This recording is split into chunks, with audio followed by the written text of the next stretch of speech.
감사합니다. 감사합니다. 우리 잠깐 기도하고 하나님 말씀 나누도록 하겠습니다. 하나님 아버지 감사합니다.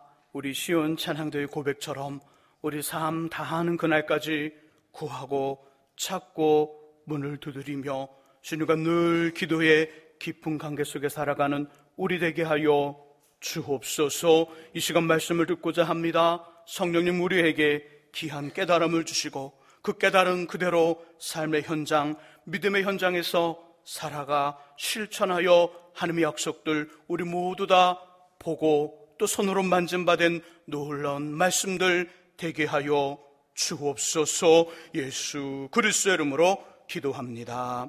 아멘.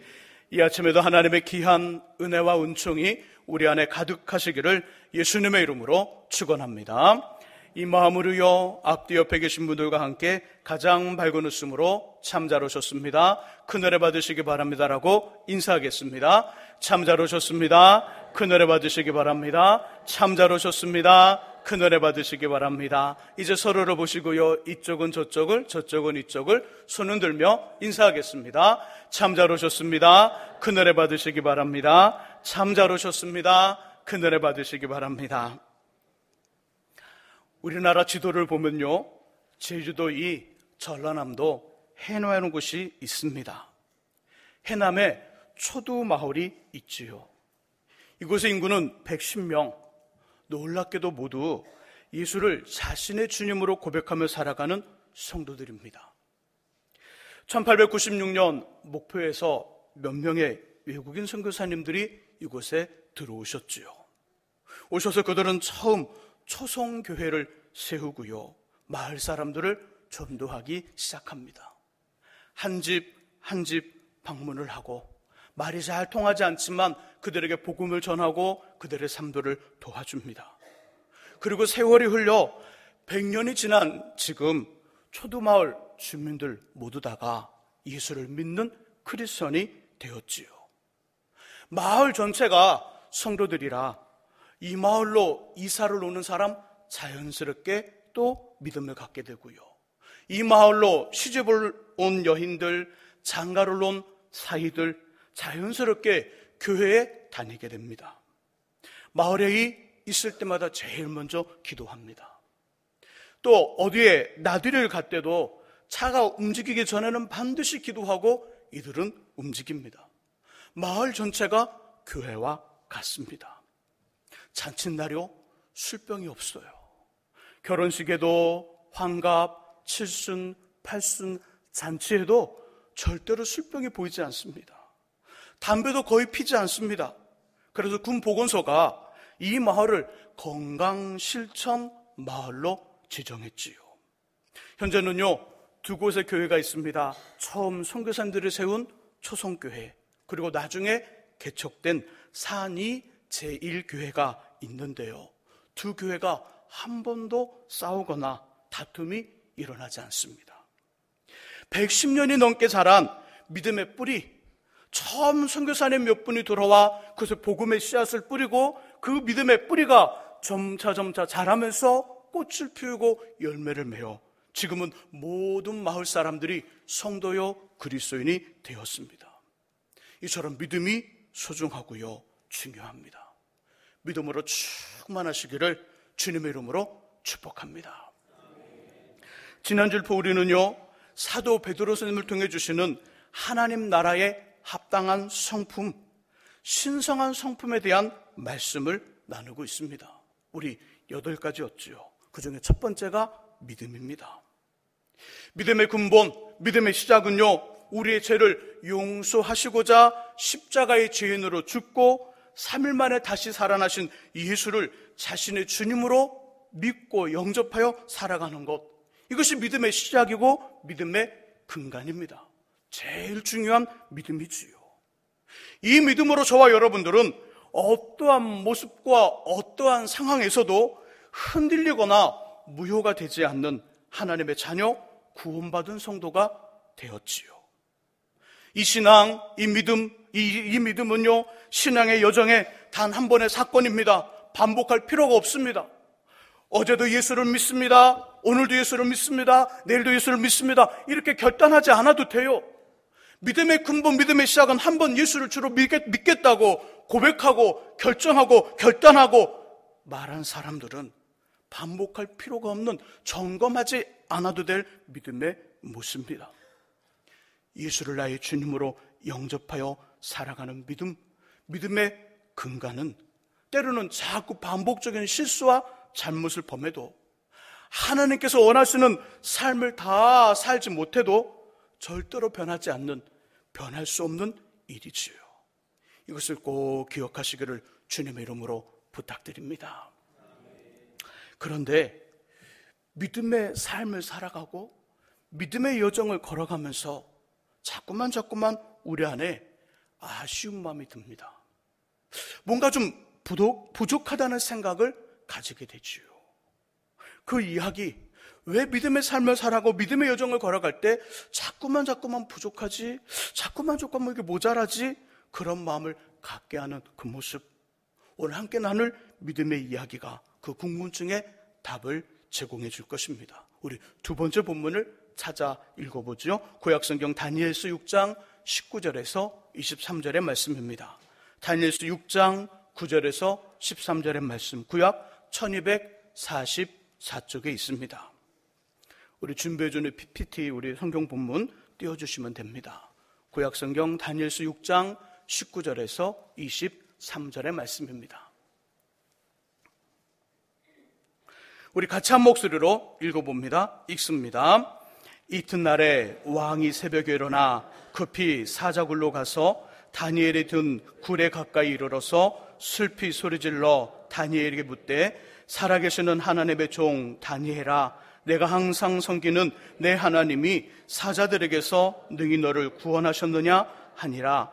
다니엘이 왕에게 이르되, 왕이여 언하건대 왕은 만수무강하옵소서. 나의 하나님이 이미 그의 천사를 보내어 사자들의 입을 봉하셨으므로 사자들이 나를 상의하지 못하였사오니 이는 나의 무지함이 그 앞에 명백함이 오며, 또 왕이여 나는 왕에게도 해를 끼치지 아니하였나이다 하니라. 왕이 심히 기뻐서 명하여 다니엘을 굴에서 올리라 하매, 그들이 다니엘을 굴에서 올린즉 그의 몸이 조금도 상하지 아니하였으니 이는 그가 자기 하나님을 믿음이었더라. 아멘. 신앙생활의 믿음의 여정에 자꾸 찾아오는 아쉬운 마음, 부족하다는 생각을 극복하는 믿음의 두 번째 이야기는요, 믿음을 가지되 현상을 믿는 것이 아니라 그 현상을 주시는 하나님을 믿어야 된다는 것입니다. 현상을 믿는 것이 아닙니다. 때로는 어떤 신앙의 내용과 다실 주실 어떤 은혜의 모습이나 현상이나 어떤 방법이나 도구들을 믿는 것이 아니라 그 모든 것들을 이루어 주시는 하나님을 믿는 것이지요. 하나님을 믿는 것. 23절의 마지막 부분 이렇게 표현하죠.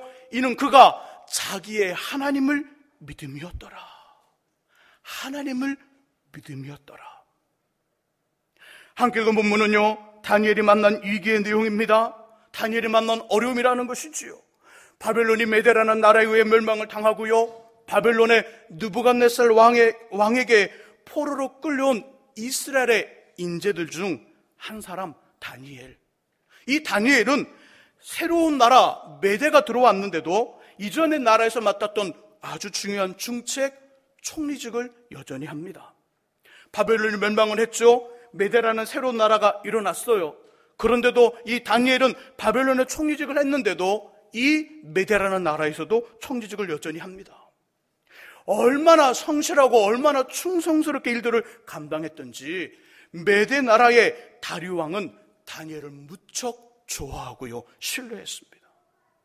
이것이 다른 신하들에게 시기와 질투를 일으켰고요, 9절의 말씀 속에 보니까 모함의 원인이 되어 한 달간 왕에게 다른 신에게 절을 하거나 무엇을 구하면 사자굴에 넣자는 금령, 변하지 않는 왕의 명령을 내리게 합니다. 누구든지 한 달 이내에 다른 신에게 절을 하거나 기도를 한다면 사자굴에 넣겠다. 10절에서 다니엘은요, 왕의 명령에도 여전히 하루에 3번씩 하나님의 이름이 기념되는 예루살렘 성전을 향하여 자신의 집 창문을 열고요, 기도합니다. 16절에서 이로 인해 다니엘은 잡혀 사자굴에 들어갔지요. 하지만 22절의 말씀 속에 보니까 구원을 받았어요. 구원.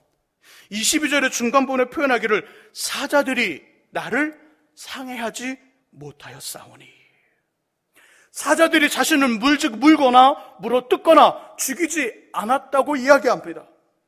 자, 그렇다면 9절에서 한 달 이내에 왕의 외 다른 신에게 무엇을 강구하거나 섬기면 사자굴에 넣겠다는 변할 수 없는 왕의 금령이 내린 후 22절에 사자굴에서 다니엘이 구원을 받을 때까지 다니엘은 무엇을 했을까요? 왕의 명령이 내렸어요. 다른 신에게 절을 하거나 기도하면 다 사자굴에 넣겠다. 이것이 9절 이야기지요. 9절부터 22절의 말씀 속에 보니까 그 사자굴에서 구원을 받았어요. 그러면 그 9절부터 22절 안에 다니엘은 무엇을 했을까요? 왕이 명령이 내린 것을 알고 있습니다. 기도하면 예루살렘 성전을 향하여 무릎을 꿇고 무엇을 간구한다면 사자굴에 들어갈 것을 알고 있어요. 그러면서도 다니엘은 지금 기도하고 있습니다. 예루살렘을 향하여 창문을 열었지요. 9절에서 22절 구원받을 때까지, 왕의 명령이 내린 후 그 사자굴에서 구원받을 때까지 다니엘은 무엇을 했을까요? 본문은 무엇을 했는지 정확히 말씀하지 않지만 10절의 모습, 예루살렘을 향하여 창문을 열고 매일매일 했던 것처럼 하루 3번씩 기도한 모습을 보게 된다면 다니엘은 기도했습니다. 왕의 명령을 어겼기에 사자굴에 들어갈 것이라는 것을 알고 있는 다니엘은 하나님께 어떤 기도를 드렸을까요? 어떤 기도? 구체적으로 이런 기도를 드리지 않았을까요? 하나님, 저를 살려주십시오. 예루살렘 창문을 열며 그 예루살렘 향하여 창문을 열고 그 성전을 향하여 기도할 때 분명히 자신이 잡혀 사자굴에 들어갈 것을 알고 있는 이 다니엘, 그리고 잡혀 사자굴 앞에 있을 때 다니엘은 어떤 기도를 드렸을까요? 하나님, 저를 살려주십시오. 사자의 눈을 보이지 않게 하셔서 저를 찾지 못하게 해주십시오. 하나님, 저를 보이지 않는 투명한 존재로 만들어 사자가 저를 보지 못하게 해주십시오. 하나님, 사자의 배가 너무 불러서 저를 보더라도 전혀 먹고 싶다는 생각 들지 않게 하소서. 하나님, 아니면 사자가 저를 보면서 무서워하게 하소서. 무서워하게. 아니면 22절의 앞부분처럼 사자의 배를 꽉 다물게 하소서. 여러 가지 기도했겠지요. 그리고 23절에서 사자굴에서 구원을 받은 후 메대의 다리우 왕에게 다니엘은 이렇게 말하지 않습니다. 왕이시여, 제가 기도한 대로 되었습니다. 왕이시여, 제가 기도한 대로 살아났습니다. 사자의 입을 다물게 기도했더니 그대로 되었습니다. 이렇게 말하지 않아요. 대신에 다니엘이 이렇게 말해요. 왕이시여, 저는 하나님을 믿었습니다. 왕이시여, 저는 하나님을 믿었습니다. 왜 다니엘은 자기가 기도한 대로 살아났다고 말하지 않았을까요? 왜 다니엘은 자기가 기도한 대로 그렇게 되었다고 말하지 않았을까요? 도리어 그렇게 말하는 것이 아니라 왕이시여, 저는 하나님을 믿었습니다. 하나님을 믿었습니다. 무슨 말인가요? 사자굴에 들어가기 전에 기도했던 내용들, 하나님께서 일으켜 주셔야 할 구체적인 현상들, 응답의 모습과 구원의 방법을 말하는 것이 아니라 도리어 현상과 응답의 모습과 구원의 방법을 만드시는 하나님을 믿었다, 하나님을 보았다는 이야기입니다. 응답의 모습과 응답의 현상과 구원의 방법, 이것에 다니엘은 마음을 둔 것이 아니라, 이걸 믿은 것이 아니라 이 일을 행하시는 하나님을 믿었다는 이야기입니다. 우리의 믿음이 현상이 아니라 현상을 주시는 하나님께 있어야 한다는 의미이지요. 오늘 믿음에 대한 이야기는요, 지난주에 들었던 예수 믿으면 천국 갑니다, 이 이야기하고는 조금 다른 차원의 몇 단계의 이야기의 믿음입니다. 조금 졸린 분들이 계시는 것 같아요. 벌써 졸리면 안 되는데, 설교 중간도 안 갔는데 이미 고개를 꾸벅꾸벅 하시는 분이 계셔요. 맞다는 이야기죠. 목사님, 맞습니다. 맞습니다. 인정합니다. 인정합니다. 아멘입니다. 아멘입니다. 꼭 정신을 차리고 잘 들어주시기를 부탁드립니다. 현상이 아니라 그 현상을 주시는 하나님을 믿는 모습, 다니엘서 3장에도 기록이 되어 있어요. 당시 왕인 바벨론 느부갓네살이 명령을 내립니다. 악기 소리가 나거든 나라의 모든 사람들은 엎드려 자신이 만든, 느부갓네살 왕이 만든 금신상에게 절하라. 그렇지 않으면 풀무불 속에 넣으리라. 다니엘의 세 친구 사드락, 메삭, 누굴까요? 아벳느고. 이 세 사람 명령 듣지 않습니다. 그리고 잡혀 활활 타고 있는 풀물 앞에 놓였습니다. 그 앞에서 세 친구 어떤 기도를 드렸을까요? 어떤 기도? 이런 기도 드리지 않았을까요? 하나님, 불이 뜨겁지 않게 해주세요. 불꽃은 막 타고 오르는데 그 속은 하나도 뜨겁지 않게 해주세요. 아니면 우리 몸을 강철로 만들어 불로부터 보호를 해주세요. 우리는 이런 상황에서 문제를 해결하고 구원을 받는 구체적인 모습들, 구체적인 현상들을 놓고 기도합니다. 그리고 그 현상들이 이루어질 것을 믿지요.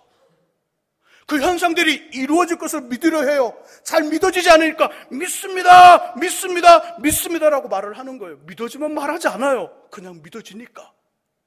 현상들을 믿으려 하니까 우리 몸이 강철로 변해서 불 속에 쑥 들어가도 안 태워주는 강철이 되기를 원하는 그 현상을 믿으니까 어렵잖아요. 믿는 게 어려운 거예요. 왜? 한 번도 강철로 변한 적이 없거든요. 한 번로 마징가 제트나 태권브이가 된 적이 없거든요. 그러니 갑작스럽게 그런 몸으로 변할 것을 현상을 믿으니까 자꾸 복잡한 거예요. 그렇게 한다는 거죠. 보통은 그렇게 합니다. 보통 그렇게 하지만 오늘 본문의 다니엘서 3장의 말씀 속에 보니까 다니엘의 세 친구들은요, 우리들이 생각하고 기도했던 불 속에서 구원을 받는 구체적인 모습이 아니라 전혀 다른 하나님의 방법, 하나님 자신이 직접 불 속에 들어가 날개를 활짝 피듯 그 하나님의 날개로 그들을 뜨거운 불꽃으로부터 보호하고 구원해 주십니다. 그래서 다니엘의 세 친구 사드락, 메삭, 아벳느고는 활을 타고 있는 풀무불 앞에서 왕이 이렇게 말합니다. 왕이여, 우리가 섬기는 하나님이 계신다면 우리를 맹렬히 타는 풀무불 가운데서 능히 건져내시겠고 왕의 손에서도 건져내시리이다. 그렇게 하니 하실지라도, 그리 아니 하실지라도, 왕이여, 우리가 왕의 신들을 섬기지도 아니하고 왕이 세우신 금신상에게 절하지도 아니하겠나이다. 우리는 죽어도 좋습니다. 그러나 하나님을 믿습니다 라고 말합니다. 곧 사자굴 속에 들어갔다가 구원받은 다니엘의 고백과 같이 현상이 아닌 현상을 만드시고 그 현상을 주시는 하나님을, 그것이 죽음이랄지라도 우리는 하나님을 믿습니다라는 고백입니다. 예수님이 이번에 대하여 마가복음 11장 23절과 24절 이렇게 말씀하셨죠. 내가 진실로 너희에게 이르노니 누구든지 이 산도로 들려 바다에 던져지라 하며, 그 말하는 것이 이루어질 줄 믿고 마음에 의심하지 아니하면 그대로 되리라. 그러면 내가 너에게 말하노니 무엇이든지 기도하고 구하는 것은 받은 줄 믿으라. 그럼 너희에게 그대로 되리라. 같은 맥락의 이야기예요. 정말 이 말씀대로 될까요? 정말 기도하고 의심하지 않고 기도하고 될 줄로 믿으면 그렇게 될까요? 자, 되신 분 손 들어보세요. 우리가 말한 대로 믿고 그대로 될 줄 믿고 믿으면 말한 대로 되던가요? 그러면 손 들어보세요. 목사님, 저는 됐는데요. 아마 100가지 중에 하나 됐을 거예요. 정말 될까요? 정말 그렇게 될까요? 주님이 말씀하신 이 말씀, 또 다른 의미는 없는 걸까요? 또 다른 의미는? 저는요, 이 말씀을 믿고 의지하며 한 나무와 오랜 시간 씨름을 해봤어요. 나무, 살아있는 나무, 땅속에 박혀있는 나무와 저는 마가복음 11장 23절과 24절을 의지하고 이 말씀을 믿고 그 나무와 씨름을 해봤어요. 씨름을. 오해는 하지 마세요. 그리고 절대 누구한테 말씀하시면 안 돼요. 이야기를. 우리들만 공유하셔야 돼요. 만일 내일 월요일 날 저희가 항의 전하고 들어오면 분명히 이 중에 어떤 분이 가셔서 말씀을 하셨은 거예요. 큰 길에서, 우리 은행 그 큰 길에서 교회로 들어오는 입구에 간판이 없을 때, 좀 오래전의 이야기입니다. 주님이 주시는 지혜로 현수막 거치대와 지금의 간판을 만들게 되었습니다. 간판을 완성한 후 제 눈에 두 가지가 걸렸어요. 장애물, 간판의 장애물. 하나는 미관상 좋게 보이지 아니하는 전봇대였고요. 또 하나는 간판을 가리는, 잘 보이지 않게 하는 이미 있는 나무들이었습니다. 전봇대 건들 수 없기에 어떻게 하려는 생각조차 하지 못했어요. 또 몰래 전봇대 또 부러뜨리면 계실까 걱정되지만 아마 그러면 안 계실 거예요.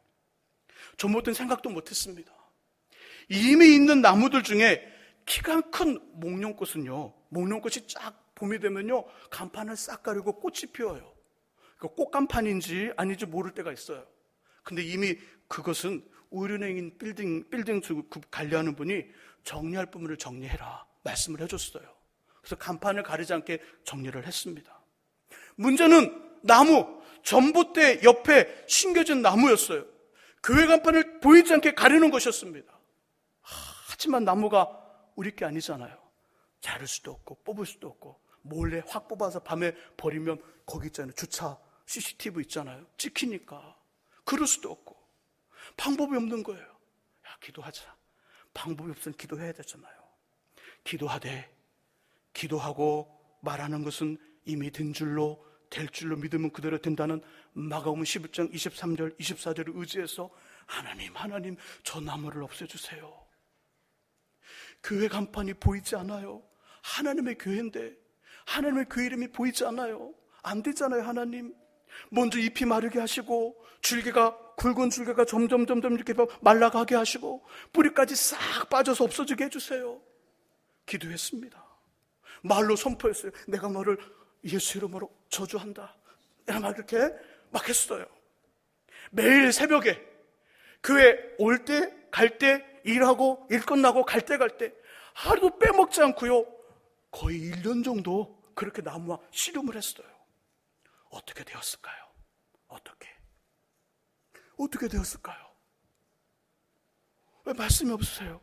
저희 믿음을 지금 막 테스트하는 건가요?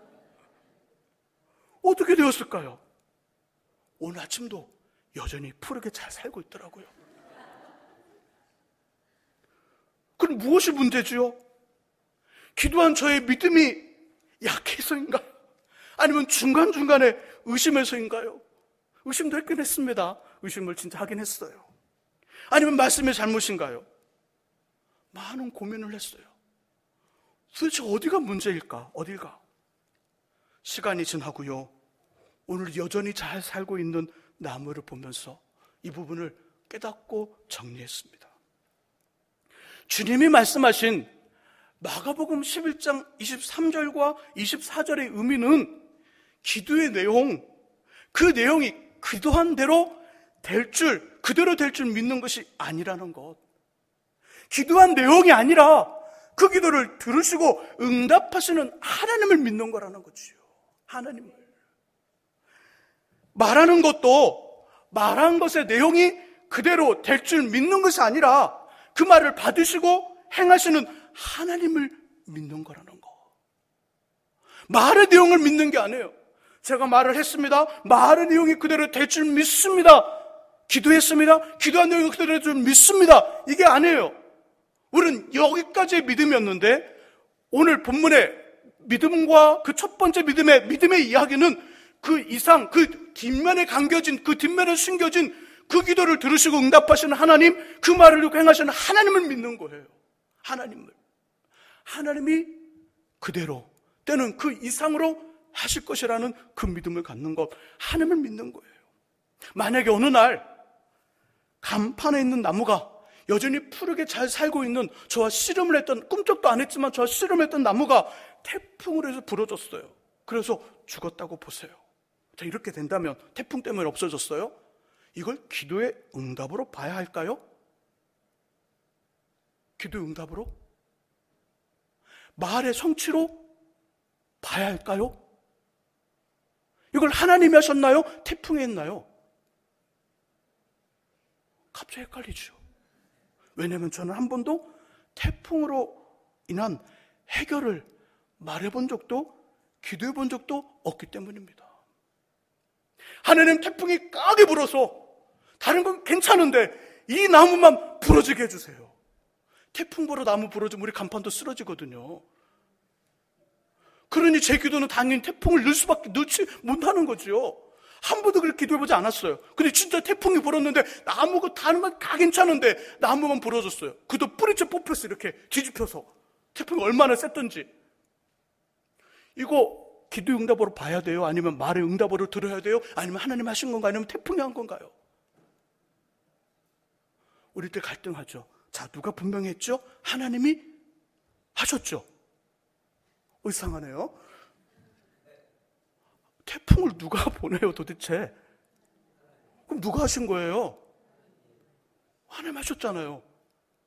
태풍을 하나님 보내시니까 그 나머지는 가만히 정말 풀 한 폭이 안 뽑혔는데 그 나무는 뽑혔어요. 어떻게 딱 골라서 거기만 쏙 뽑냐고. 이렇게 쏙. 누구의 손길이 분명히 임한 거잖아요.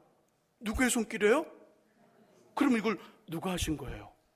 하나님 하신 거예요. 근데 왜 저는 잘 인정하지 못할까요?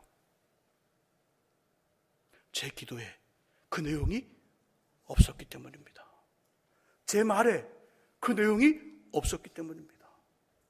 자, 그러면 제가 하나님을 믿었다는 이야기는 기도한 내용을 믿는 것이 아니고 말한 내용을 믿는 것이 아니라 기도와 말을 응답하시고 행하시는 하나님을 믿는다는 그 이야기, 그것이 맞다는 거예요.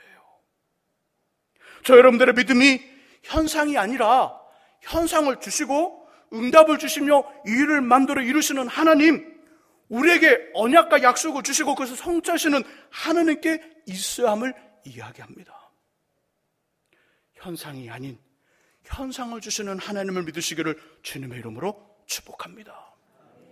예수님도요, 이 땅에서 병든 사람, 귀신 들린 사람, 문제 있는 사람들을 고치시고 회복하실 때 믿음을 강조하셨습니다. 믿음을 강조하시되 치유와 회복과 어떤 일, 내용에 대한 어떤 믿음을 말씀하지 않고 그렇게 행하시는 자신에 대한 믿음을 강조하셨어요. 자신에 대한 믿음. 마태복음 5장 27절에는요 앞을 보지 못한 두 명의 소경 맹인이 주님 앞에 옵니다. 와서 외치죠. 다윗의 자손이여 우리를 불쌍히 여겨주소서. 소리를 질러요. 그 소리를 들으신 예수님, 이 두 사람 눈을 뜨게 하셔요. 근데 이렇게 묻습니다. 내가 능히 이 일 할 줄을 믿느냐? 내가 능히 이 일 할 줄을 믿느냐?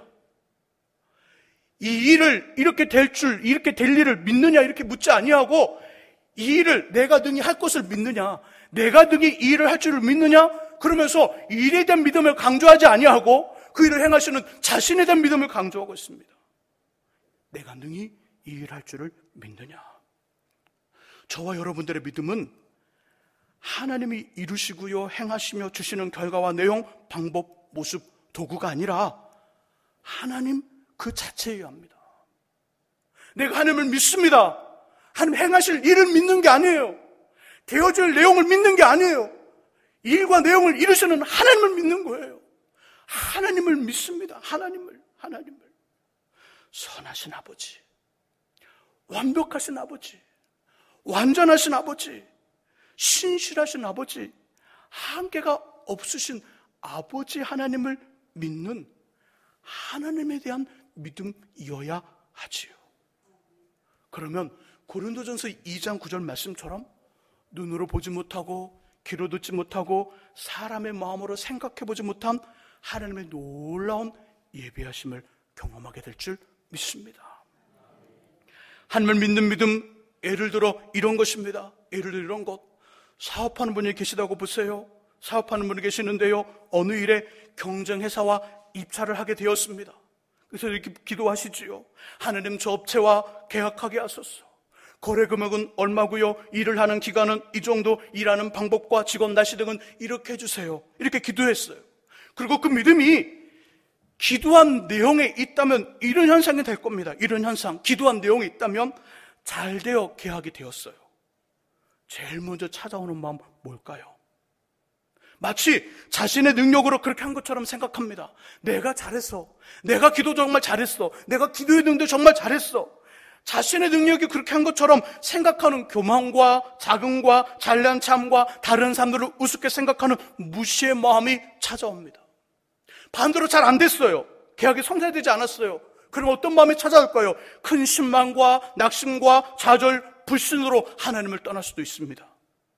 하지만 그 믿음이 기도한 것을 이루시는 하나님께 있다면 이런 모습이 됩니다. 계약이 되면 하나님의 은혜이구나 고백해요. 그러면서 더 겸손히 주님과 다른 사람들을 섬깁니다. 계약이 깨지면 선하고 좋으며 완전하신 아버지가 더 좋은 것을 주실 거야. 여전히 믿음과 삶의 자리를 멋지게 지켜나가지요. 또 이렇게 말씀하시는 분도 있을 것 같습니다. 목사님 저는 엉망입니다. 지금의 저의 인생도 남편도 자녀들도 기도한 대로 하나도 되지 않았습니다. 저의 인생을 위해 기도한 건 이런 것이 아닌데, 제가 만나 살아갈 남편 기도한 건 이런 것이 아닌데, 저와 함께 살아갈 자녀들 기도한 건 이런 것이 아닌데, 목사님 기도한 대로 하나도 되지 않았어요. 제 삶이 엉망이에요. 어떻게 할까요? 아닙니다. 기도의 내용과 결과에 우리의 마음을 둔다면, 우리의 믿음을 둔다면 그렇게 실망할 수밖에 없어요. 하지만 기도의 내용과 결과가 아니라 우리의 기도를 듣고 응답하시는 하나님에 대한 믿음을 가지고 있다면 반드시 우리가 생각하거나 꿈꿔보지 못한 멋지고 좋은 일들이 일어날 거예요. 일어날 겁니다. 왜요? 아버지가 좋은 분이잖아요. 하나님이 선하신 분이잖아요. 최고로 멋진 분이잖아요. 최고로 멋진 아버지가 그 자녀를 정말 거지처럼 살게 하겠어요. 우리도 부모인데 우리가 정말 멋지게 살아가는 최고의 부모님이면, 최고의 부모라면 우리의 자녀들을 최고로 만들고 싶은 것이 부모님의 마음인데, 이보다 더 큰 하나님의 마음은 더 좋게 만들고 싶은 것이 아버지의 마음이라는 것이지요. 아직 하나님이 포기하지 않았으니, 손을 놓지 않았으니 그렇게 생각하고 그렇게 고민하고 그렇게 말하는 인생의 경기 끝난 것이 아닙니다. 계속 진행 중이지요. 하나님 어떤 분이실까요? 하나님은요, 9회 말 투아웃, 투 스크라이크제라도 하나님 우리의 삶을 얼마든지 역전시킬 수 있는 역전의 명수, 역전의 명장입니다. 바로 이것이 현상이 아닌 현상을 이루시는 하나님을 믿는 성도들에게 주어지는 특권이요 보장입니다. 하나님을 믿는 믿음이 더욱 견고해지고요 풍성하여지기를 예수님의 이름으로 축원합니다. 기도하겠습니다. 맞습니다. 하나님, 우리는 가끔씩 기도한 내용, 말한 일들, 자꾸만 현상이 이루어지고 내용이 이루어지고 어떤 한법없이 말한 어떤 일들이 이루어지는 것에 우리의 믿음을 둘 때가 있습니다. 그렇게 될 줄 믿습니다. 그런 어떤 하나님 아버지 우리의 연약한, 때로는 정말 부족한 모습이 우리의 믿음을 흔들 때가 있습니다. 우리의 기도를 들으시고 응답하시는 하나님의 믿음, 우리의 말을 듣고 행하시는 하나님의 믿음, 선하고 좋고 완벽하고 완전하시고 신실하시고 정말 최고의 아버지 하나님의 믿음을 두고 지금 인생의 삶이 때로는 정말 곤두박질치라는 인생일지라도 하나님이 여전히 우리를 붙드시고 계시기에 다시 일어나 걷는 역사가 있게 하시고 정말 우리의 삶이 정말 최고치를 치고 최고의 삶을 살아가도 이 삶이 아버지가 주신 것이기에 아버지 앞에 늘 겸손히 다른 사람들을 섬기며 살아가는 우리들 되게 하시고 하나님을 믿는 믿음 안에 우리의 믿음이 견고히 세워지도록 우리를 붙잡아 주옵소서. 예수 그리스도의 이름으로 기도합니다. 아멘. 우리 함께 찬송합니다.